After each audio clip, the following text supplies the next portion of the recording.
8 मुहर्रम उल हराम शबीह-ए-जुलजना और गाजी अब्बास अलमदार का जुलूस मरकजी इमाम बारगाह से बरामद हुआ। जुलूस में सैकड़ों अज़ादारान हुसैन ने शिरकत की, जिनमें मर्द बच्चे बूढ़े शामिल थे, जो नोहा खानी के साथ साथ सीना कुबी भी कर रहे थे। जंगी चौक में मजलिस अज़ा हुई, जिसमें गाजी अब्बास अलमदार और हजरत इमाम हुसैन की शहादत पर रोशनी डाली गई।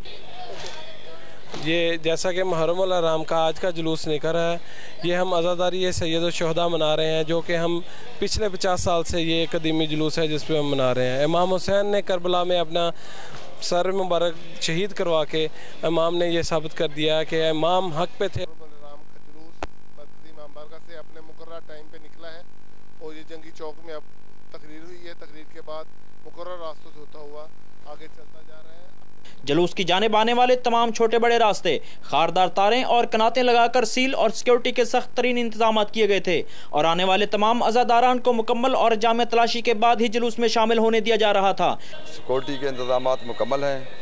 जुलूस की चारों तरफ से हमने तमाम रास्ते सील किए हुए हैं और तमाम इदारे तमाम महकमे हमारे साथ हैं। 1122 की गाड़ी है, एलीट फोर्स है, दीगर रिजर्वे हैं और तकरीबन 100 के करीब हमारी नफरी तैनात है। जुलूस बल्दिया चौक पहुंचा, जहां नमाज ज़ोहरैन अदा करने के बाद जंजीर जनी का मातम किया गया। सफाई के लिए अमला टीएम में, फौरी तिब्बी इमदाद के लिए रेस्क्यू 1122 और वापडा के मुलाजमीन ने भी ड्यूटियां सर अंजाम दी। जबकि जुलूस मुकर्रर रास्तों से होता हुआ शाम को दोबारा मरकजी इमाम बारगाह जाकर इख्तिताम पजीर हो गया। खाक में मिल गए इरादे यजीद के, लहरा रहा है परचम आज भी हुसैन का। कैमरामैन मुजाहिद खान के साथ मलक इकबाल, पाक न्यूज़, हासिलपुर।